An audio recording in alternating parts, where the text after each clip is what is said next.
Hello, this video will review how to apply for the 2020 Business Stabilization Grants.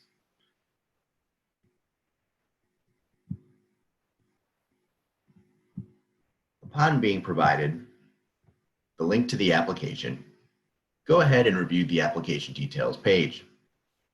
This page contains specific information regarding the application itself and the opportunity. If you're ready to apply, go ahead and click on the Apply button. If you've already applied to an opportunity via the Amplifund applicant portal, go ahead and enter the email and password that you registered with. If it's your first time and you need to register, go ahead and click the Register button. Upon clicking Register, you'll be able to set specific account information, such as an email address,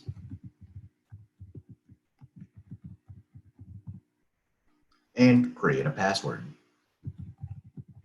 Make sure you enter in the password a second time to confirm. The contact information section contains information specific to your contact record. Please note that any field marked with an asterisk is a required field. Go ahead and fill out all required fields, also filling out any optional fields where applicable. If any of the contact information is the same for your organization, go ahead and click the Same as Above box. Upon clicking Save as Above, any information populated in the contact information section will automatically appear in the organization information section. Type in your organization name and fill out all other required fields, such as address.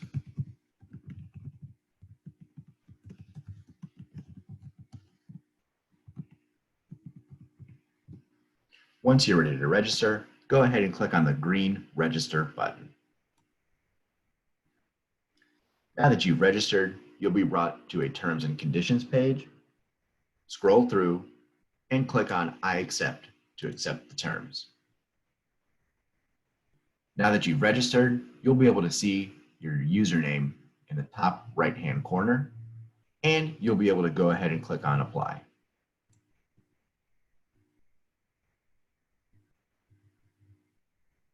Upon clicking Apply, you'll be brought to the first section of the application, which asks for your application name and the amount you're requesting. Go ahead and type in an application name. And type in the total amount of award you're requesting. Please note that for application name, you can type in any name that's unique to your business or to the application that you're providing. The next part of this section features primary contact information, and some fields will automatically populate from whatever you entered in during registration. Go ahead and enter in any remaining required fields, such as the address line 1, the city, your state, and your postal code. Once all required fields have been populated and are complete, you can go ahead and mark this section as complete. Please note that in order to eventually submit your application, all forms and section must be marked as complete. This is a necessary step in order to submit your application.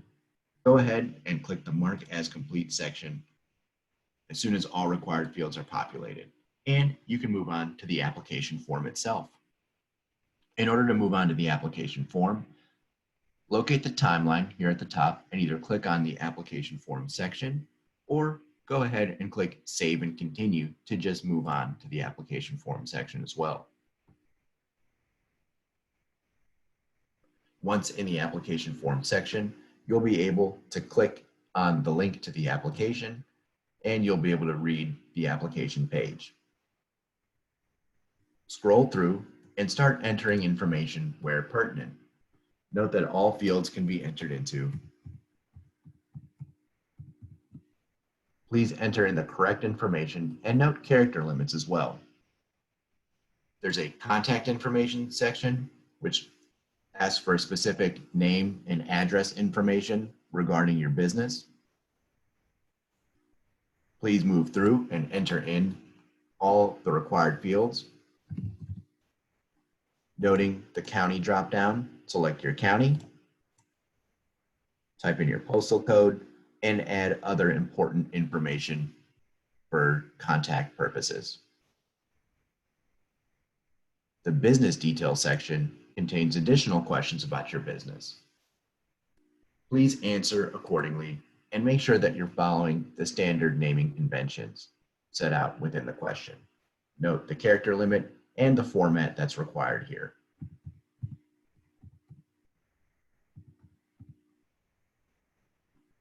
Continue to do this for all questions, and note that any questions that have multiple options, you'll be able to just enter in directly on the radio button itself.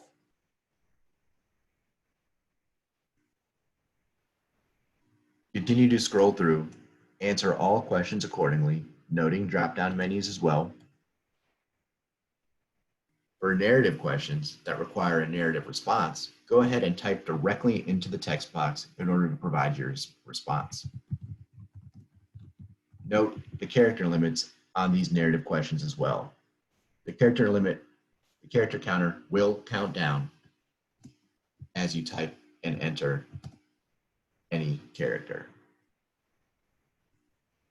There's also an upload form that's required where you have to upload your 941N for the first quarter of 2020.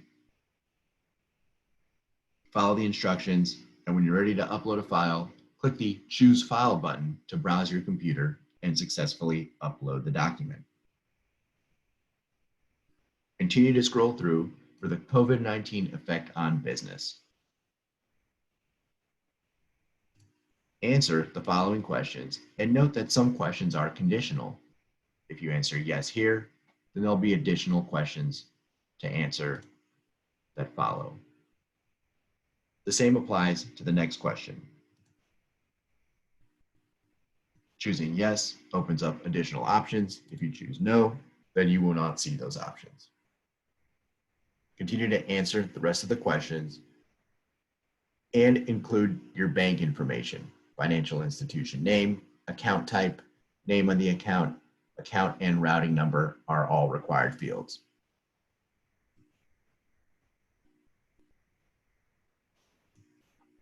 Final section is the terms and conditions section. Go ahead and click on the PDF to open up the grant agreement requirements and conditions. Once you've read through the document, go ahead and check the box to acknowledge that you've read and accept the grant agreement requirements and conditions. In addition to checking the box, you'll have to type in your first and last name and indicate the date you are signing. If you have any other questions or need additional resources, then you'll be able to reference the For Further Questions section here for any other information. Once you've completed all required fields on this form, go ahead and click Mark as Complete. Please note that you will not be able to mark as complete if all of the required fields are not populated. If you click Mark as Complete and all required fields are not populated, you'll get this message and you'll be able to scroll through the application and note any additional fields that need to be entered in red. Please go through and ensure that they're all populated so you can mark as complete and submit your application. If you want to save progress on your application and come back to it later, go ahead and click the Save button. Once you are ready to submit your application, you'll be able to go to the Submit section. The Submit section will provide you with information about your application name, and it'll tell you if you have any forms that need to be completed. If you have not completed those forms, if there's any required fields that are outstanding, or if you have not marked the section as complete, you will not be able to submit your application. Note here how the Submit button is grayed out and I cannot click it. Once all the application forms and project information section has been marked as complete, you'll be able to submit your application. Click on the Review button in order to review your application. And once you click Submit, you'll be able to see and you'll receive an email of the date and time that you submitted.